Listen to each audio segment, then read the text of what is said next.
नमस्कार, मैं हूं प्रशांत चुरहे। इस वक्त आ रही है एक बड़ी खबर, दिल्ली में ट्रैक्टर रैली से जुड़ी हुई ये खबर, जहां किसान लगातार अड़े हुए हैं। दिल्ली पुलिस से चर्चा के बाद आज दोपहर 1 बजे किसान नेता सिंघू बॉर्डर पर पुलिस के प्रस्ताव पर चर्चा करेंगे। किसान 26 जनवरी को दिल्ली के आउटर रिंग रोड पर ट्रैक्टर मार्च निकालना चाहते हैं, लेकिन दिल्ली पुलिस ने सुरक्षा कारणों का हवाला देते हुए उन्हें दिल्ली के बाहर ट्रैक्टर रैली करने की सलाह दी है। कल देर शाम किसानों के साथ हुई बैठक में अधिकारियों ने किसानों को सिंघू बॉर्डर से नरेला होते हुए बवाना औचंदी बॉर्डर तक और टिकरी से घेवरा औसादा होते हुए केएमपी पर, यूपी गेट से आनंद विहार डासना होते हुए केएमपी पर, चिल्ला से गाजीपुर, पलवल से गाजीपुर और जयसिंहपुर खेड़ा से मानेसर होते हुए टिकरी पर ट्रैक्टर रैली करने का प्रपोजल दिया। अब पुलिस के इस प्रस्ताव पर किसान संगठन आज दोपहर 1 बजे चर्चा करने वाले हैं। और किस तरह की चल रही है चर्चा किसान संगठनों के बीच, इस वक्त हमारे सहयोगी गाजीपुर बॉर्डर पर मौजूद प्रियंका कांडपाल, सिंघू बॉर्डर पर जावेद मंसूरी और अनुराग डांडा भी हमसे सीधे जुड़ रहे हैं। लेकिन सबसे पहले जावेद, सिंघू बॉर्डर पर यह चर्चा होने वाली है, किस तरह का रुख अब किसानों का दिखाई दे रहा है?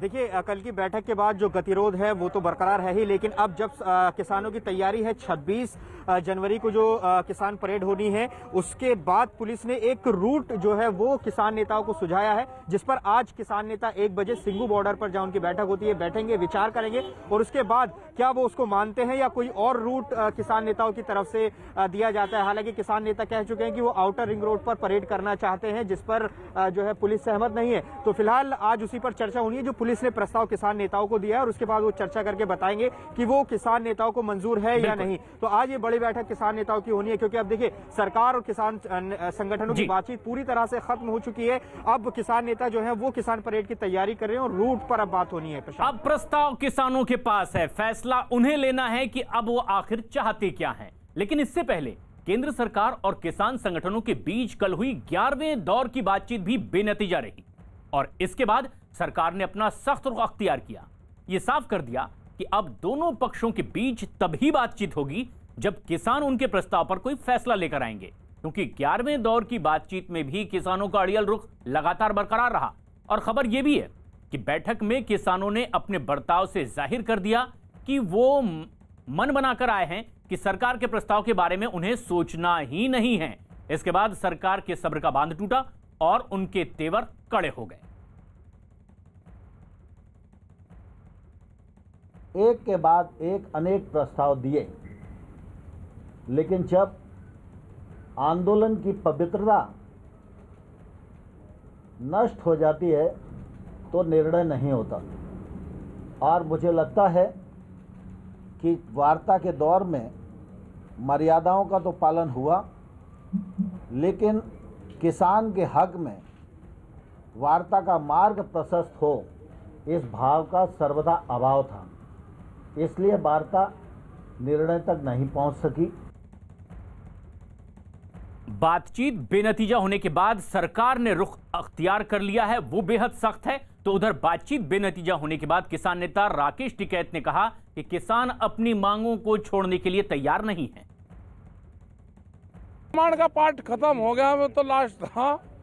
हाँ, पार्ट था रामायण का और लास्ट के 3 पन्ने बच रहे थे, वो पढ़ दिया, खत्म हो गया। 20 मिनट का खेल था। के बीच में सर इसको लेकर सहमति बन गई है कि आज बात करना है या बात करेंगे। और 26 तारीख की 26 जनवरी को तो चलेंगे। हाँ, चलेंगे। बैठक में मन बनाकर पहुंचे थे किसान कि वो मानने वाले तो नहीं हैं। अनुराग ढांडा हमारे सहयोगी इस वक्त हमसे सीधे जुड़ रहे हैं। अनुराग, ऐसे में जबकि सरकार की ओर से अब पहली बार इतना सख्त रुख सामने आया है, कह दिया गया है कि हमारे प्रस्ताव पर विचार विमर्श के बाद बिंदु लेकर ही अगली बैठक के लिए आए, क्या रुख अब किसानों का नजर आता है? किस तरफ जाती दिखाई देती है उनकी ये लड़ाई? देखिए, दो चीजें महत्वपूर्ण है। एक कि किसान अपनी मांगों को लेकर अड़े हुए हैं, वो इससे पीछे हटने वाले नहीं हैं। सरकार ने भी अपना रुख साफ कर दिया है, तो एक तरीके का गतिरोध है। तो अब बातचीत तो 4 दिन बाद भी हो सकती है और उसके बाद भी कोई भी इनिशिएटिव ले सकता है पक्ष। लेकिन अब जो सबसे महत्वपूर्ण बात हो गई है वो ये कि 26 जनवरी को जो टकराव है उसको कैसे रोका जा सकता है। उस जो अभी फिलहाल बातचीत में गतिरोध है उसकी वजह से वो टकराव और ज्यादा तीव्र हो गया। आप इस बात को समझिए, क्योंकि किसान संगठन अपनी बात पर अड़े हुए हैं, सरकार अपनी बात पर अड़ी हुई है। जब तक बातचीत हो रही थी तब तक ये था कि दोनों एक दूसरे की बात मानते हुए गतिरोध को खत्म कर सकते थे, कम कर सकते थे। लेकिन 26 जनवरी की परेड, अब सबसे महत्वपूर्ण मुद्दा है कि क्या ट्रैक्टर परेड को पुलिस होने देगी। पुलिस ने साफ मना कर दिया कि दिल्ली के अंदर हम होने नहीं देंगे। और पुलिस ने जो 3 रूट सुझाए हैं, जिससे कि जो हरियाणा की तरफ से आने वाले ट्रैक्टर हैं या जो चंडीगढ़ की तरफ से आने वाले ट्रैक्टर हैं और जो राजस्थान की तरफ से आने वाले ट्रैक्टर हैं, वो 3 अलग अलग रूट पुलिस ने बाकायदा प्लान करके बताए हैं। लेकिन हमारे पास जो जानकारी है, आज 11 बजे किसान संगठनों की बैठक होनी है और उसके बाद 1 बजे पुलिस के साथ चर्चा होनी है किसानों की। सूत्रों से जो हमारे पास जानकारी है, किसान इस बात को लेकर भी अड़ियल रवैया अपनाए हुए हैं कि रिंग रोड पर ही उनको मार्च करना है और वो अपनी इस मांग से भी पीछे नहीं हटेंगे। तो आज की वार्ता भी काफी मुश्किल होने वाली है, जो पुलिस और किसानों के बीच में 1 बजे होने वाली है। क्योंकि अभी भी रुख अख्तियार जो किया हुआ है किसानों ने वो बेहद सख्त है। वो अभी भी उसी जगह ट्रैक्टर रैली निकालना चाहते हैं। लेकिन इस बीच कांग्रेस पर अब धरने पर बैठक किसानों को उकसाने का बड़ा आरोप लगा है। पंजाब के मुख्यमंत्री कैप्टन अमरिंदर सिंह ने आंदोलन पर बैठे किसानों को उकसाने वाला बयान दिया। उन्होंने ऐलान कर दिया कि आंदोलन के दौरान जो जान गंवाएंगे उन किसानों के परिवार के एक सदस्य को सरकारी नौकरी दी जाएगी। मैं आज ऐलान कर दें कि हर ਜਿਹੜਾ किसान ਉੱਥੇ शहीद ਹੁੰਦਾ है इस अंदोलन ਦੇ ਵਿੱਚ, ਉਹਦੇ ਇੱਕ ਬੱਚੇ ਨੂੰ ਅਸੀਂ नौकरी देवांगे। और ऐसे में बड़ा आरोप लग रहा है कांग्रेस पर, खासतौर पर पंजाब के मुख्यमंत्री पर, कि वो उकसाने वाला बयान दे रहे हैं। गाजीपुर बॉर्डर पर हमारी सहयोगी इस वक्त मौजूद हैं, प्रियंका कांडपाल। प्रियंका, अब आखिर क्या रास्ता इन किसान संगठनों के पास, क्योंकि प्रस्ताव अब पुलिस ने भी दिया है कि वो बाहरी इलाके में अपनी ट्रैक्टर रैली निकालें। जी बिल्कुल, जिस रैली को पहले एक फुल ड्रेस रिहर्सल कहा गया था किसान संगठनों के द्वारा, वो भी इन्हीं रूट्स पर ज़्यादातर हुई थी। जैसे गाजीपुर बॉर्डर पर इस वक्त हम मौजूद है, तो यहाँ से जो ट्रैक्टर रैली हुई थी वो पलवल की तरफ चली थी। और इस बार जो नया रूट सुझाया गया है वो भी यही रूट दिया गया है कि आप पलवल तक जा सकते हैं, चिल्ला बॉर्डर तक यहाँ से जा सकते हैं। ये तमाम रूट जो है वो आज मुहैया कराए गए हैं। लेकिन किसान नेताओं की अगर बात करें तो उनका साफ तौर पर कहना है, जैसे गाजीपुर पे अगर राकेश टिकैत की बात करें जो यहाँ पर यूपी और उत्तराखंड के तमाम किसानों का नेतृत्व करते हैं, उनका साफ कहना है कि 26 जनवरी के अंदर दिल्ली के अंदर जाकर ही ट्रैक्टर रैली होगी। ऐसे में आज जो बातचीत होने वाली है तो बहुत ज्यादा उम्मीदें उससे नहीं लगाई गई हैं, क्योंकि किसान इस बात को लगातार कहते आ रहे हैं कि मांगे नहीं मानी गई तो 26 जनवरी के दिन दिल्ली में जाकर ट्रैक्टर रैली की जाएगी। जी, और ये रुख अभी भी किसानों का बना हुआ है। लेकिन ऐसे में जबकि कांग्रेस पर आरोप लग रहा है कि वो इन नेताओं को भड़का रहे हैं, जो किसान नेता हैं उन्हें उकसा रहे हैं, तो उधर कांग्रेस नेता उदित राज ने किसानों का समर्थन करते हुए कहा कि ये बातचीत में अड़ंगा सरकार की तरफ से लगा है। किसानों को इसके लिए दोष देना ठीक नहीं है। डेडलॉक सरकार ने बनाया है, किसानों ने नहीं बनाया है। और यह कानून किसानों के लिए बना हुआ है। किसानों ने मांग किया ही नहीं था ऐसे कानून को, तो सरकार ने बनाया। तो डेडलॉक सरकार खत्म करे, सरकार की तरफ से, किसानों की तरफ से नहीं है। कांग्रेस आरोप लगा रही है कि ये अड़ंगा सरकार की तरफ से लगाया गया। लेकिन प्रियंका, किसानों से अगर आपकी बातचीत हो रही है, यहां पर तो एक बड़ा और गंभीर आरोप कांग्रेस पार्टी के नेता मुख्यमंत्री पंजाब के उन पर लग रहा है कि वो उकसा रहे हैं, कह रहे हैं कि जो जान गंवाएंगे किसान इस तरह के आंदोलन में, परिवार के लोगों को नौकरी दी जाएगी।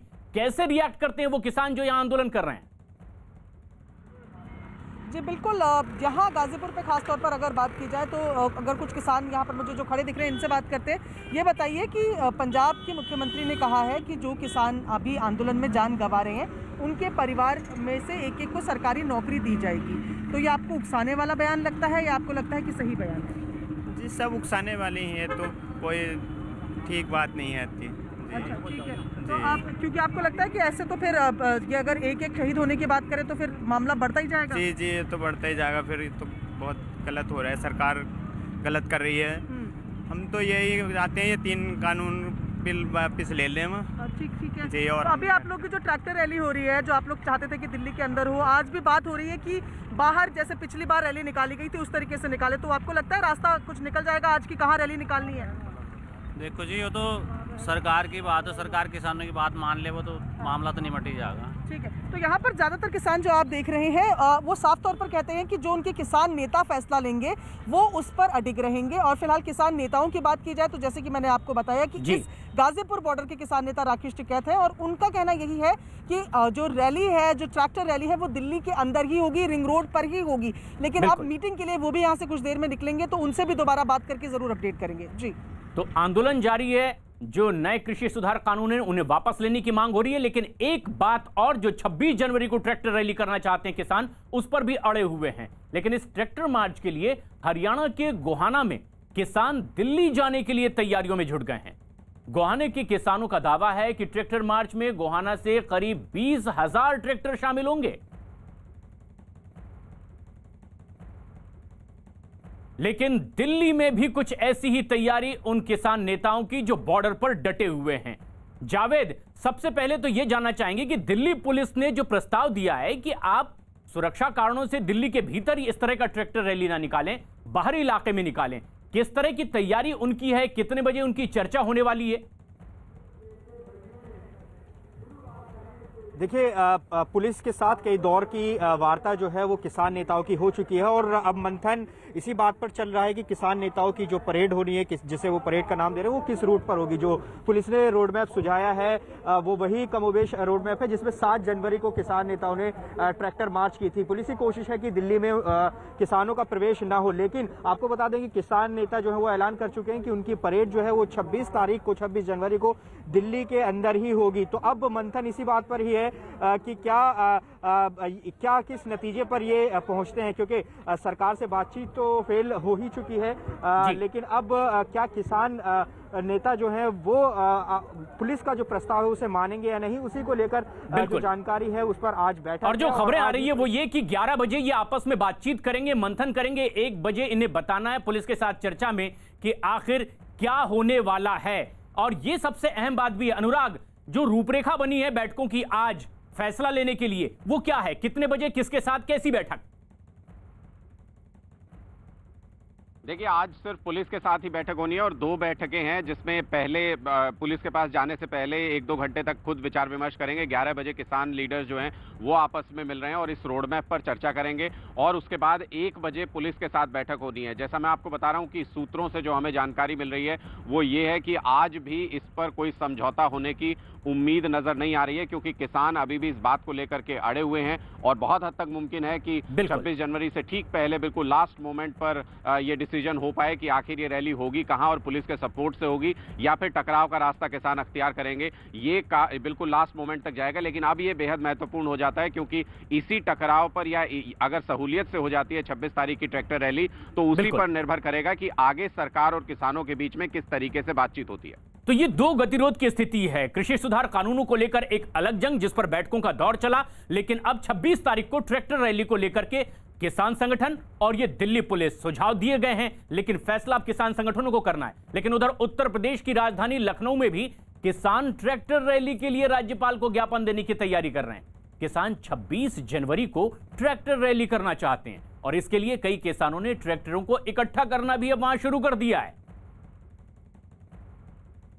ट्रैक्टर रैली के लिए पंजाब के होशियारपुर से भी ट्रैक्टरों का कारवां दिल्ली के लिए चल पड़ा है। किसानों की ट्रैक्टर ट्रॉलियों में कई दिन तक रुकने के लिए खाने पीने का पूरा इंतजाम है। अगर ये लंबा खींचा तो किस तरह के और सामानों की जरूरत होगी, वो सारा सामान ट्रैक्टर ट्रॉली पर लाद कर ये किसान अब पंजाब के होशियारपुर से दिल्ली की तरफ बढ़ते नजर आ रहे हैं। लेकिन सबसे अहम बात यह कि 26 जनवरी गणतंत्र दिवस को ये ट्रैक्टर रैली की तैयारियां हैं। प्रियंका कांडपाल हमारी सहयोगी इस वक्त गाजीपुर मंडी के पास वहां मौजूद हैं, जहां बड़ी तादाद में किसान अब भी डेरा डाले हुए हैं। प्रियंका, अब तो पंजाब से दूसरे इलाकों से भी लोग पहुंच रहे हैं और आप उस जगह पर मौजूद हैं जहां उत्तराखंड उत्तर प्रदेश से आने का रास्ता है दिल्ली में। क्या बताया जा रहा है यहां किसान नेताओं की ओर से?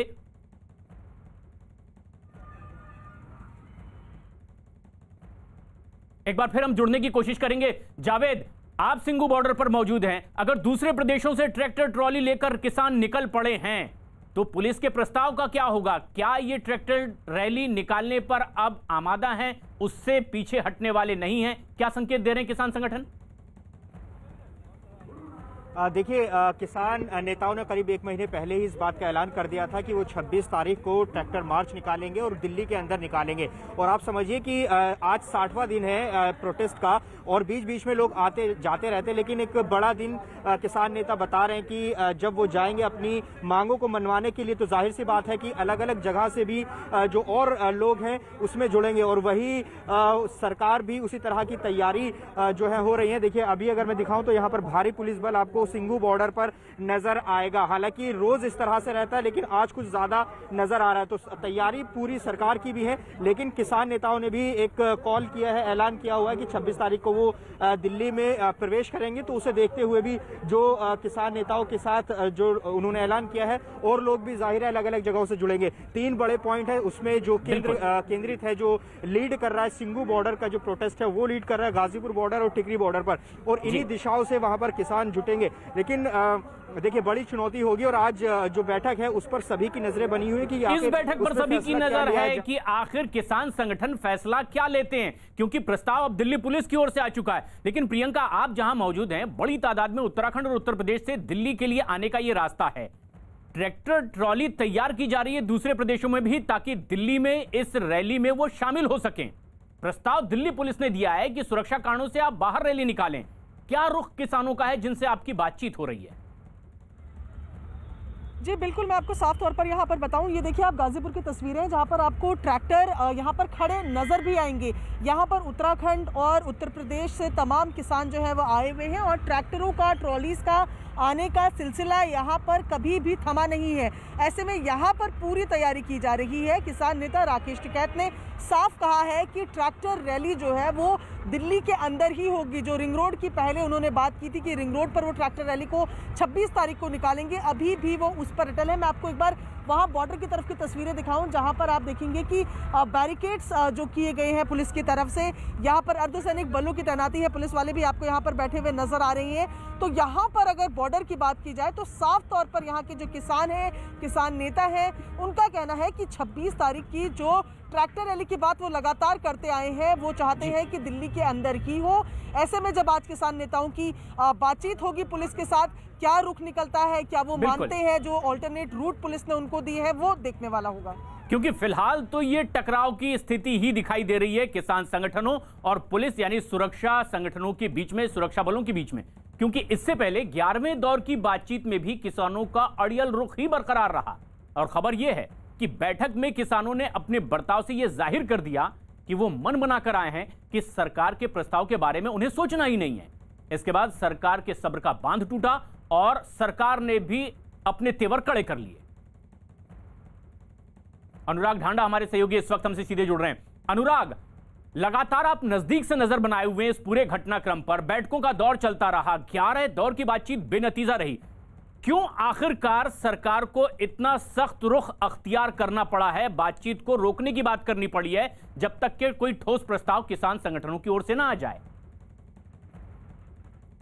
देखिए प्रशांत, मुझे लगता है कि सरकार के पास भी वो जानकारी है। हमने एक्सक्लूसिव रिपोर्ट जो कल चलाई थी कि किस तरीके से अब पहले जैसी स्थिति नहीं है, पहले जैसा माहौल नहीं है। किसान संगठनों के बीच में भी जब पहले एकजुट होकर के सारे सर्वसम्मति से रिजेक्ट कर दिया करते थे सरकार के प्रस्ताव को और कहते थे कि तीनों कानूनों को वापस लो। इस बार बाकायदा पंजाब की जत्थेबंदियों के बीच में राय शुमारी हुई और राय जब ली गई तो 15-17 की वोटिंग थी। 15 संगठन जो थे वो इस हक में थे कि थोड़ा बहुत समय का फेरबदल करके और सरकार के प्रस्ताव को मान लिया जाए कुछ कंडीशंस के साथ। लेकिन 17 जो संगठन थे वो इस फेवर में थे कि तीनों कानूनों की पूरी तरह से वापसी होनी चाहिए। तो ये आंकड़े जो हैं ये सरकार की जानकारी में भी है और सरकार समय देना चाहती है। सरकार को लगता है कि यही सही वक्त है जब किसान संगठन टूट सकते हैं और ज्यादा समय उनको दिया जाए तो ये 15-17 का फिगर जो है ये रिवर्स भी हो सकता है, पलट सकता है। तो इसीलिए शायद सरकार ने ये हार्ड स्टैंड लिया है, स्ट्रेटेजी अपनाई है कि आप जो प्रस्ताव दिया वो हमारा फाइनल प्रस्ताव है, आप उसी पर बार बार विचार विमर्श करिए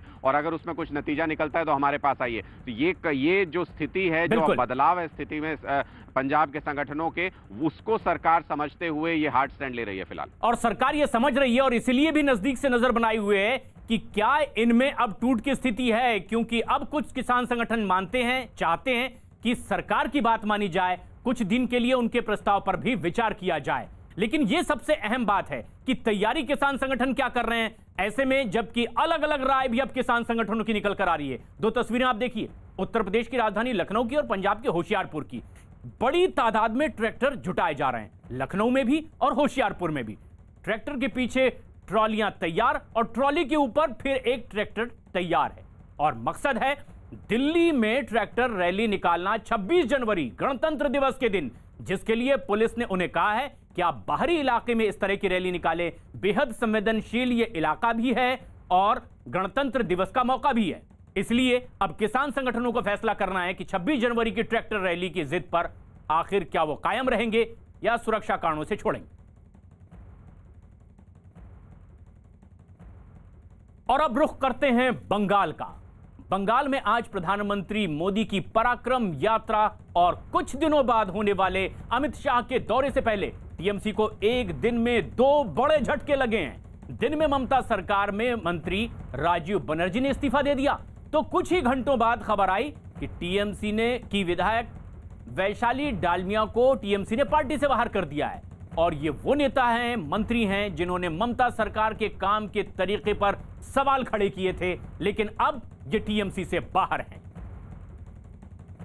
और ऐसे में जबकि आज प्रधानमंत्री मोदी बंगाल दौरे पर होंगे, कुछ दिन बाद एक बार फिर गृह मंत्री अमित शाह का बंगाल दौरा है और इससे पहले के बंगाल दौरे में अमित शाह ने बड़ी पॉलिटिकल सर्जिकल स्ट्राइक की थी टीएमसी पर। बड़ी तादाद में टीएमसी के नेता बीजेपी में शामिल हुए, लेकिन उससे पहले ये और बेहद अहम खबर, वैशाली डालमिया को टीएमसी ने निकाला और ममता बनर्जी के मंत्रिमंडल से इस्तीफा दिया उनके एक और मंत्री ने।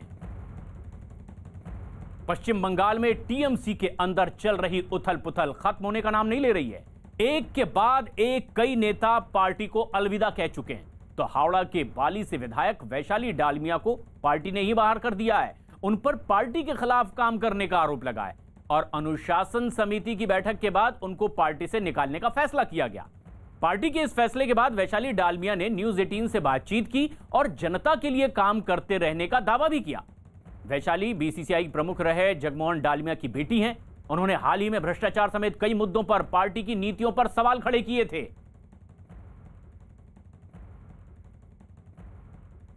I have always been with the people, and I have come to politics, and I have joined politics only for the benefit of the people. I have come here to work with the people and to be by the side of the people. I am there. So my motto to join politics is to do good for the people, and that I am doing and I'll do in the future. I have specified a number of times that there are people who are trying to malign the party. So those people, those termites have to be, taken care of. I have named few ex-councillors who I have not named any of the leaders. I have named some ex-councillors who are trying to malign the party by taking cut money, by doing illegal construction, by duping the people.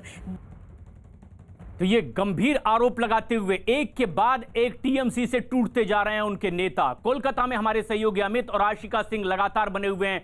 Ashika, ऐसे में जबकि प्रधानमंत्री आने वाले हैं कुछ देर बाद कोलकाता में और कुछ दिन बाद गृह मंत्री का भी दौरा है, किस तरह की स्थिति, सियासी घमासान चुनाव से ठीक पहले और आज का दिन क्यों बेहद अहम पश्चिम बंगाल के लिए? बिल्कुल, आपके सवाल का मैं जवाब दूं उससे अच्छा है कि बीजेपी के नेता शिशिर बाजोरिया हमारे साथ हैं, इनसे ये सवाल पूछूं कि आज का दिन बहुत खास है। प्राइम मिनिस्टर आ रहे हैं, लेकिन सियासी उठाक पटक जो है पश्चिम बंगाल में वो भी चल रही है। टीएमसी में सब कुछ ठीक नहीं है, ये देखने में आ रहा है। वैशाली डालमिया को पार्टी से निकाला गया है। क्या कहेंगे, क्या आप लोगों की बातचीत है वैशाली से, शताब्दी से, और भी कई नाम सामने आ रहे हैं? राजीव बनर्जी कल उन्होंने इस्तीफा दिया है। आज सब आपके दर्शकों को इस बड़े पावन दिन में सबको बधाई। पश्चिम बंगाल में तृणमूल कांग्रेस ये कोई राजनीतिक दल है या एक प्राइवेट लिमिटेड कंपनी है, ये नहीं समझ में आ रहा है। बुआ भतीजे का कंपनी बन गया है। अब यदि यहाँ नेताओं को, जनप्रतिनिधियों को घुटन लगे, दम घुट जाए और वो निकले दल से, तो वो समझें। ये बताइए कि राजीव बनर्जी से बातचीत हो रही है, बीजेपी में आएंगे? देखिए, उनके यहाँ से कतार इतना लंबा है आने का कि मैं किसके किसके एक नाम बोलूँ। एक बात पक्का है कि जो अच्छे लोग हैं, जो बेगर दाग के लोग हैं, जो जनता के लिए काम करना चाहते हैं और उससे पार्टी चुन के लेगी, उनका स्वागत है। राजीव बनर्जी से बात हुई, वैशाली डालमिया से कोई बात हुई? लगातार सौमित्र खान, दिलीप घोष ये नाम लेते रहे हैं। देखिए, बहुत लंबा कतार है, मैं कहाँ से एक आध नाम लूँ। अच्छा, आज के कार्यक्रम की बात करें, क्या तैयारी है, ज़रा आप हमें दिखाएंगे? हम विक्टोरिया मेमोरियल पे हैं, यहीं पर शाम को कार्यक्रम होने वाला है। प्रधानमंत्री जी यहाँ आएंगे 3:30 बजे जी, और उतरेंगे यहाँ पर हेलीपैड में। फिर वहाँ से नेताजी भवन जाएंगे, वहाँ से नेशनल लाइब्रेरी जाएंगे जहाँ एक अंतर्राष्ट्रीय एक सेमिनार है और वहाँ कुछ पेंटिंग्स का वो देखेंगे। फिर वहाँ से आएंगे विक्टोरिया मेमोरियल। यहाँ पर क्या कार्यक्रम होगा, आप जरा हमें दिखाइए। सुरक्षा बिल्कुल चाक चौबंद है। प्रशांत, हम आपको जैसे आप जाएंगे जो पूर्वी छोर पे, वहाँ पर एक सांस्कृतिक प्रोग्राम है जो ये सांस्कृतिक कार्यक्रम में भी शिरकत करेंगे पीएम मोदी। लेकिन जिस तरह की तैयारी बीजेपी की है पराक्रम दिवस पर, लेकिन मसला सियासी है, अपना अपना पराक्रम दिखाने की तैयारी है। तो टीएमसी के कुछ नेता पार्टी छोड़ रहे हैं, तो कुछ के निकलने पर टीएमसी में ही अब जश्न का भी माहौल है। ऐसा ही वैशाली डालमिया के साथ हुआ है। पार्टी से जब इन्हें निकाले जाने की खबर आई तो हावड़ा में टीएमसी के कई कार्यकर्ता सड़क पर उतर आए और जश्न मनाने लगे। इन लोगों ने जमकर आतिशबाजी की, नाच गाने के साथ मिठाइयां बांटी। पार्टी का झंडा हाथ में लेकर लोग काफी देर तक नारेबाजी भी करते रहे, जबकि एक आदमी तो ढोल बजाकर पार्टी के इस फैसले का स्वागत करता भी नजर आया। पार्टी, ममता बनर्जी, अभिषेक बनर्जी, सुब्रतो बख्शी ने जो डिसीजन किया है उससे बाली तृणमूल कांग्रेस में खुशी का लहर है। एवं बाली तृणमूल कांग्रेस इसीलिए जितने भी कर्मी हैं, 195 बूथ पे जितने कर्मी हैं, सब रास्ता पे उतर के खुशी का इजहार कर रहे हैं। एवं ये खुशी से बता रहे हैं ममता बनर्जी को कि 2021 में भी बाली विधानसभा में ममता बनर्जी ही जीतेगी। पश्चिम बंगाल के विधानसभा चुनाव से पहले सियासी घमासान, लेकिन आज का दिन बेहद अहम। प्रधानमंत्री मोदी खुद यहां आने वाले हैं। पराक्रम दिवस मौका है नेताजी सुभाष चंद्र बोस की 125वीं जयंती का। हमारे सहयोगी अमित सिंह इस वक्त वहीं मौजूद हैं जहां प्रधानमंत्री पहुंचने वाले हैं। अमित, किस तरह की तैयारी बीजेपी के लिए आज का दिन खास क्यों है? चुनाव से पहले भले ही कार्यक्रम आज नेताजी की 125वीं जयंती का हो। जी हाँ, बिल्कुल 3:35 में प्रधानमंत्री द नेशनल लाइब्रेरी में शिरकत करेंगे, यहाँ पर पहुँचेंगे और 4:20 तक यहाँ पर रुकेंगे। मैं सबसे पहले आपको तस्वीरें यहाँ की दिखा देता हूँ। प्रशांत, ये तस्वीरें हैं द नेशनल लाइब्रेरी की और यहाँ पर आप देख सकते हैं किस तरीके से सुरक्षा के चाक चौबंद व्यवस्थाएं यहाँ पर किया गया है। कोलकाता पुलिस के जो जवान हैं वो सड़क पे हर तरफ मुस्तैद हैं। आप यहाँ पर तस्वीरों में आप देख सकते हैं। और जितनी भी गाड़ियाँ इस सड़क से जा रही है उन गाड़ियों पर इनकी पैनी नज़र है। जिन गाड़ियों के पास है, जिन लोगों को पास प्रोवाइड किया गया है आज के लिए, केवल वही द नेशनल लाइब्रेरी में दाखिल हो सकते हैं। और आपको बताऊं कि यहाँ पर प्राइम मिनिस्टर नरेंद्र मोदी 3:35 पर पहुंचेंगे और उसके बाद 10 मिनट तक आर्ट गैलरी का वो मुआयना करेंगे। उसमें नेताजी सुभाष चंद्र बोस के विरासत को लेकर एक गैलरी लगाई गई है। फिर 3:45 पर वो उन कलाकारों से बातचीत करेंगे, मिलेंगे जो प्रतिभागी होंगे, और फिर 4:20 पर यहाँ से वो विक्टोरिया मेमोरियल के लिए रवाना हो जाएंगे आगे के कार्यक्रम के लिए। प्रशांत, आगे के कार्यक्रम के लिए प्रधानमंत्री रवाना होंगे, लेकिन ये बेहद अहम है। जब केंद्रीय बीजेपी के नेता पश्चिम बंगाल का दौरा करते हैं, टीएमसी में खलबली मच जाती है। वैशाली डालमिया का टीएमसी से बाहर होने के एक दिन में ममता बनर्जी को दूसरा झटका लगा और उसके कुछ घंटे पहले ही अमित शाह के दौरे से पहले ममता बनर्जी को उस वक्त एक और झटका लगा जब उनके एक और साथी ने मंत्रिमंडल से इस्तीफा दे दिया था। दरअसल प्रधानमंत्री का दौरा है, इससे पहले अमित शाह के दौरे में भी ऐसा ही देखने को मिला था। टीएमसी के कई नेताओं ने पार्टी छोड़ी, बीजेपी में शामिल हो गए थे। लेकिन अब जबकि आज प्रधानमंत्री मोदी का दौरा है, उससे पहले भी उनके साथी पार्टी से अलग होते हुए दिखाई दे रहे हैं। कुछ घंटे एक और मंत्री राजीव बनर्जी ने भी अपने पद से इस्तीफा देने का ऐलान किया, राज्यपाल को इस्तीफा सौंप दिया, राजभवन पहुंचे। राजीव बनर्जी ने ममता बनर्जी की बेरुखी को इस्तीफे की वजह बताया और कहा कि उन्हें बगैर जानकारी दिए ही सिंचाई मंत्री के पद से उन्हें हटा दिया गया था। इतना ही नहीं, अपने इस्तीफे की वजह बताते हुए वो भावुक भी हो गए थे। राजीव बनर्जी फिलहाल ममता सरकार में वन मंत्री थे। उन्होंने सोशल मीडिया पर अपने इस्तीफे की चिट्ठी भी साझा की। But it hurt me, and the way last 2.5 years before, the way Honorable CM has removed me from that portfolio, I thought that there should be a courtesy for removing, but I wouldn't get that chance. So I heard that from a TV channel that I have been removed. So it has also hurt me. Ashika Singh हमारी सहयोगी लगातार हमसे जुड़ी हुई हैं। आशिका, आप नजदीक से नजर बनाए हुए हैं इस पूरे सियासी घटनाक्रम पर। ये क्या महज इत्तेफाक है कि जब भी केंद्रीय नेतृत्व से जुड़े हुए लोग बंगाल दौरा करते हैं, टीएमसी में खलबली मचती है, कई साथी साथ छोड़ जाते हैं, क्या ये महज इत्तेफाक है या बाकायदा एक रणनीति के तहत इस तरह से साथ छोड़ा जा रहा है टीएमसी की? मैं आपको याद दिला दूं, शुवेंदु अधिकारी सबसे पहले इसी तरह से मंत्री पद से इस्तीफा दिया था। राज्यपाल को चिट्ठी भेजी थी, मुख्यमंत्री को चिट्ठी भेजी थी। ठीक उसके बाद वो पार्टी भी छोड़ दी थी उन्होंने। सुरक्षा जो है उसके पहले हटा दी थी राज्य पुलिस की तरफ से जो मिलती है।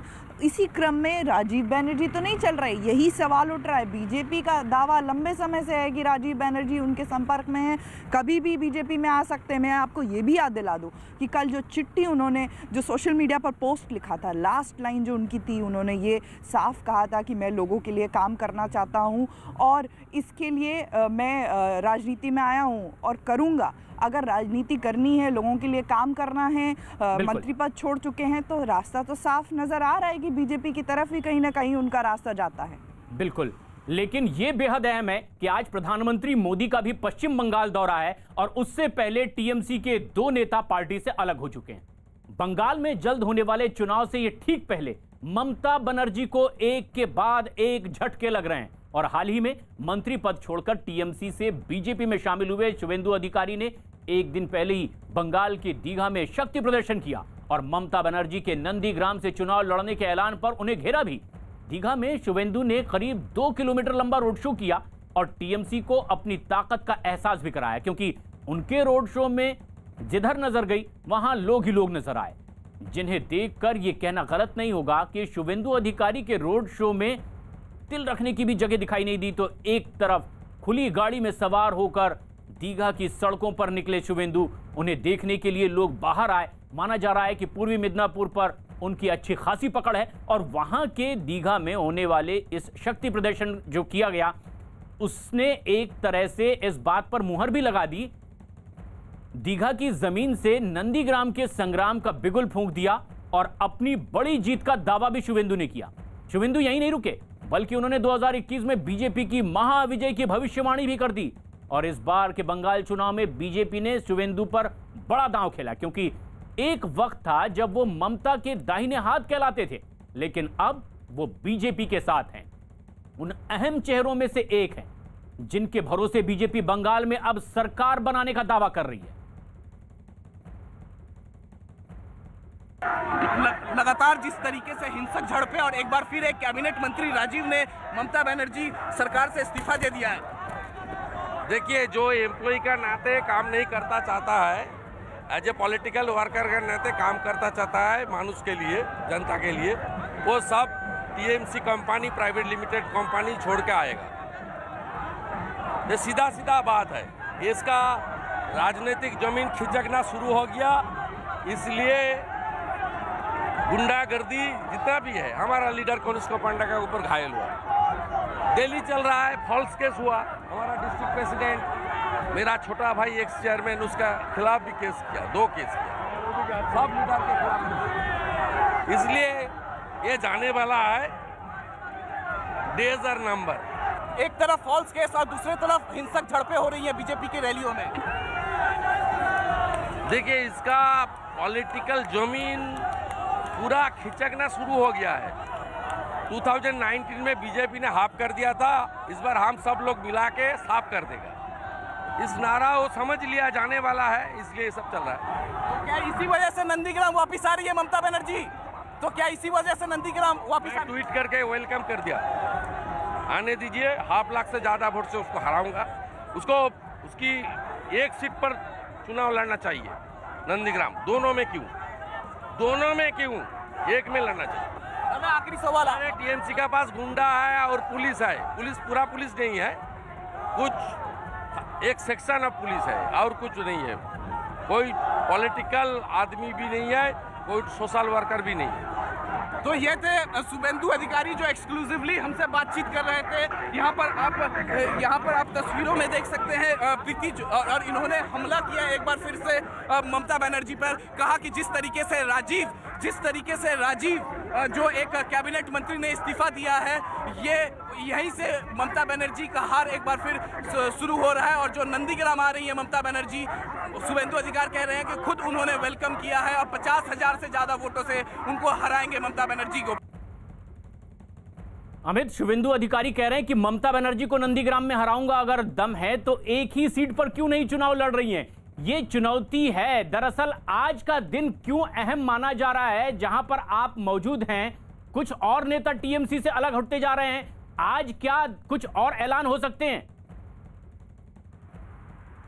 जी हाँ, बिल्कुल। आज सुभाष चंद्र बोस, नेताजी सुभाष चंद्र बोस की जयंती है और ऐसे मौके पर प्रधानमंत्री नरेंद्र मोदी खुद वो यहाँ पहुँच रहे हैं। दोपहर 3:35 में द नेशनल म्यूजियम पहुँच जाएंगे और उसके बाद 4:20 तक यहाँ पर रुकेंगे। उसके बाद इनका आगे का कार्यक्रम विक्टोरिया मेमोरियल में भी है। तो उसी को काउंटर करने के लिए ममता बनर्जी ने भी उन्होंने एक रैली रखी है। शाम बाजार में ये रैली रखी है। तो जाहिर तौर पर जिस तरीके से जैसे जैसे चुनाव नज़दीक आ रहा है, वैसे वैसे जो लगातार बीजेपी की रैलियां बढ़ रही हैं। जो बड़े नेता हैं, जो पोस्टर बॉय कहे जाते हैं प्राइम मिनिस्टर मोदी, अमित शाह, वो लगातार बंगाल के दौरे पर, पश्चिम बंगाल के दौरे पर। बीजेपी के राष्ट्रीय अध्यक्ष बीते दिनों जेपी नड्डा ने भी पश्चिम बंगाल का दौरा किया। आने वाले दिनों में फिर से वो करने वाले हैं। तो जाहिर तौर पर इसको लेकर राजनीतिक सरगर्मी बढ़ रही है और आरोप प्रत्यारोप की राजनीति लगातार यहाँ पर जारी है। 125वीं जयंती है नेताजी सुभाष चंद्र बोस की और केंद्र सरकार ने इसे पराक्रम दिवस के तौर पर मनाने का ऐलान किया है। आज प्रधानमंत्री मोदी पश्चिम बंगाल में होंगे तो पदयात्रा भी करेंगी ममता बनर्जी। बंगाल में इस साल विधानसभा के चुनाव दरअसल होने वाले हैं। इससे पहले नेताजी सुभाष चंद्र बोस की 125वीं जयंती के समारोह पर भी राजनीतिक जंग छिड़ी नजर आ रही है। एक और तो केंद्र सरकार ने नेताजी की 125वीं जयंती को पराक्रम दिवस के तौर पर मनाने का ऐलान किया। संस्कृति मंत्रालय ने बाकायदा नोटिफिकेशन जारी कर इस बात का ऐलान भी कर दिया। तो वहीं दूसरी ओर ममता सरकार ने इसे देश नायक दिवस के तौर पर मनाने का ऐलान किया है।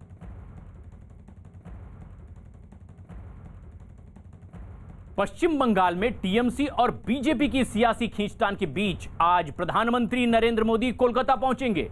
पीएम वहां सुभाष चंद्र बोस की 125वीं जयंती पर होने वाले कार्यक्रम का उद्घाटन करेंगे और इसके साथ ही एक प्रदर्शनी का भी उद्घाटन होगा, जबकि एक स्मारक सिक्का और डाक टिकट भी जारी किया जाएगा।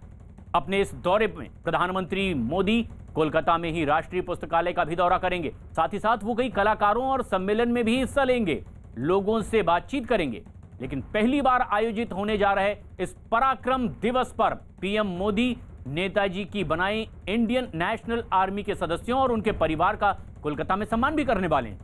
केंद्र सरकार ने कुछ दिन पहले ही नेताजी की जयंती को पराक्रम दिवस के रूप में मनाने का ऐलान किया और प्रधानमंत्री कोलकाता से इस कार्यक्रम की शुरुआत करेंगे। साथ ही साथ देश के अलग अलग हिस्सों में भी इस कार्यक्रम को आयोजित किया जाएगा और बताया यह जा रहा है कि पश्चिम बंगाल की मुख्यमंत्री ममता बनर्जी भी इस कार्यक्रम में हिस्सा ले सकती हैं। अपने दौरे से पहले प्रधानमंत्री मोदी ने पश्चिम बंगाल के लोगों के लिए एक ट्वीट भी किया है।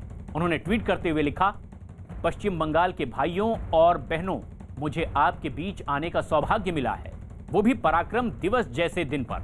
कोलकाता में होने वाले कार्यक्रम में हम नेताजी सुभाष चंद्र बोस को अपनी श्रद्धांजलि देंगे। मुख्यमंत्री ममता बनर्जी ने पीएम के कार्यक्रम में तो शामिल होने की बात हो भी सकती है, लेकिन उन्होंने नेताजी सुभाष चंद्र बोस की जयंती को देश नायक दिवस के तौर पर मनाने की घोषणा की। इतना ही नहीं, कुछ दिन पहले अपने पुरुलिया दौरे के दौरान ममता बनर्जी ने बीजेपी पर निशाना साधते हुए यह भी कहा कि उन्हें पराक्रम का मतलब ठीक नहीं लगता। ममता बनर्जी ने नेताजी सुभाष चंद्र बोस की 125वीं जयंती देश नायक दिवस के तौर पर मनाने का ऐलान किया है। साथ ही साथ ममता बनर्जी ने ट्वीट किया और लिखा, देश नायक नेताजी सुभाष चंद्र बोस को उनकी 125वीं जयंती पर श्रद्धांजलि। वो एक महान नेता थे, और लोगों की एकता में विश्वास रखते थे। हम इस दिन को देश नायक दिवस के तौर पर मना रहे हैं। बंगाल सरकार ने 23 जनवरी 2022 तक पूरे एक साल चलने वाले जश्न के लिए कमेटी भी बनाई है। आज एक विशाल पदयात्रा निकाली जाएगी। इस साल कोलकाता में होने वाली गणतंत्र दिवस की परेड नेताजी को समर्पित होगी। 12 बजे, आज दोपहर 12:15 बजे एक सायरन बजाया जाएगा। हम सभी लोगों से अपने घर में शंख बजाने की अपील करते हैं। केंद्र को 23 जनवरी को राष्ट्रीय अवकाश घोषित करना चाहिए। ममता बनर्जी का यह ट्वीट।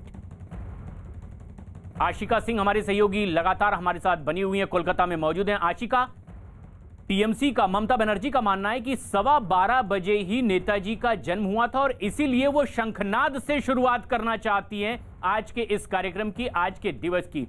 क्या कहीं कोई टकराव की स्थिति दिख सकती है, क्योंकि राज्य सरकार का एक अलग कार्यक्रम, दिवस का अलग नाम, और केंद्र सरकार ने आज के दिन के लिए एक अलग नाम दिया? नहीं, देखिए कोई टकराव की स्थिति तो नहीं है। हालांकि ये ज़रूर राजनीतिक टकराव, सियासी टकराव ज़रूर है, क्योंकि दीदी वर्सेस मोदी इसको देखा जा रहा है कि नेताजी किसके हैं। नेताजी को लेकर के लगातार आइडियोलॉजिकली टीएमसी का कहना है कि हम उनके ज़्यादा नज़दीक है, जबकि बीजेपी का कहना है कि नहीं, ऐसा कुछ नहीं है। तो दोनों ही दल अपना कार्यक्रम कर रहे हैं और उसके साथ ही हालांकि प्रधानमंत्री कोलकाता आ रहे हैं, बड़ी बात है। साथ ही ममता बनर्जी 12:15 बजे, जैसा कि आपने बताया, शंखनाद और साइरेंस बजाने जाएंगे, जिसके बाद पदयात्रा करेंगी शाम बाजार से लेकर के। पदयात्रा का ऐलान मुख्यमंत्री ने कर दिया है, शंख बजाने की अपील भी जनता से की है। लेकिन उस बीच असम दौरे पर पहुंचे गृह मंत्री अमित शाह और गुवाहाटी में नेताजी सुभाष चंद्र बोस की जयंती के मौके पर उन्हें श्रद्धांजलि दी, श्रद्धा सुमन अर्पित किए। अपने गुवाहाटी दौरे पर गृह मंत्री अमित शाह। आज एक अनन्य देशभक्त और आज भी देश भर के युवाओं की धड़कन सुभाष बाबू की जयंती है। प्रधानमंत्री नरेंद्र मोदी जी ने एक निर्णय किया है कि सुभाष बाबू के 125 साल को देश भर में बहुत उत्साह और उमंग के साथ मनाया जाएगा और इस प्रकार से मनाया जाएगा। आने वाली कई पीढ़ियां सुभाष बाबू को, उनके जो काम है, उनको देश की आज़ादी के प्रति उनका जो योगदान है, उसको लंबे समय तक याद रखेगी। सुभाष बाबू एक ओजस्वी विद्यार्थी, जन्मजात देशभक्त, कुशल प्रशासक, कुशल संगठक और सबसे संघर्षशील नेता थे। आईसीएस की नौकरी छोड़कर उन्होंने देश की आज़ादी के जंग में कूदने का निर्णय किया। 2 बार कांग्रेस के अध्यक्ष रहे, आज़ाद हिंद फौज की रचना की, कलकत्ते से लेकर रसिया होकर जर्मनी तक 7000 किलोमीटर से ज़्यादा मोटर मार्ग से जाना और लगभग 27,000 किलोमीटर का सबमरीन के अंदर प्रवास कर देश की आज़ादी के लिए कार्यरत रहना। जब उन्होंने आज़ाद हिंद फौज की स्थापना की, तब देश भर के युवाओं को आशा बंधी थी कि कुछ ही समय में देश आज़ाद हो जाएगा। आज ये राष्ट्र उनके प्रति कृतज्ञता व्यक्त करता है और मैं भी मन से, बड़े हृदय से सुभाष बाबू को श्रद्धांजलि देता हूं। हार्पिक और न्यूज 18 की पहल मिशन पानी एक अहम पड़ाव पर पहुंच गई है। पानी बचाने की इस मुहिम से अब तक लाखों लोग जुड़ चुके हैं और लगातार जुड़ते जा रहे हैं। 26 जनवरी को होने वाले वाटरथॉन के लिए हमें देश के हर हिस्से से लोगों का सहयोग भी मिल रहा है। आइए देखते हैं इसकी एक झलक। स्वच्छता और पानी। सरकार जल संरक्षण के लिए गंभीर व ठोस कदम उठा रही है, लेकिन ये काम नागरिक व सामाजिक संस्थाओं के सहयोग के बिना पूरा नहीं हो सकता। जल संरक्षण के प्रति जागरूकता पैदा करने के लिए हम सभी को आगे आना होगा, ताकि आने वाली पीढ़ियों के लिए जल बचाया जा सके। हमको बचानी है ये जिंदगानी। नेटवर्क 18 पहली बार लाया है एक अनोखा शो यंग जीनियस। आज शाम 7 बजे न्यूज 18 इंडिया पर देखिए 9 साल की एक लड़की जो ताकत की पुड़िया है, जिसका सपना है ओलंपिक्स में पदक जीतकर अपना राष्ट्रगान सुनना। किसी भी रेस से पहले मेरा एक ही लक्ष्य होता है कि अपने फिनिशिंग लाइन पर सबसे पहले पहुंचना। ये है यंग जीनियस। इस बच्ची की बाजुओं में ताकत है और मन फौलादी है। ये है यंग जीनियस, जिसने सिर्फ 9 साल की उम्र में 6 पैक एब्स बनाकर विश्व रिकॉर्ड बनाया। ये है यंग जीनियस जो सुबह 3 बजे उठकर स्कूल जाने से पहले दौड़ती है, कसरत करती है। नेटवर्क 18 पर एक अनोखा शो दंग करने वाली जोधपुर की 9 साल की पूजा बिश्नोई के साथ, जिसके नाम अंडर 10 कैटेगरी में 13 मिनट से भी कम वक्त में 3 किलोमीटर दौड़ने का वर्ल्ड रिकॉर्ड है। मेरा एक ही मंत्र है कि स्टे फिट, वर्क हार्ड, जिसके नाम सिर्फ 48 मिनट में 10 किलोमीटर दौड़ने का वर्ल्ड रिकॉर्ड भी है। मैं सुबह 3 बजे उठती हूँ। 3 बजे उठती हैं आप? हाँ। सुबह 3 बजे? हाँ। भारत की नई उड़न परी आ रही है यंग जीनियस में।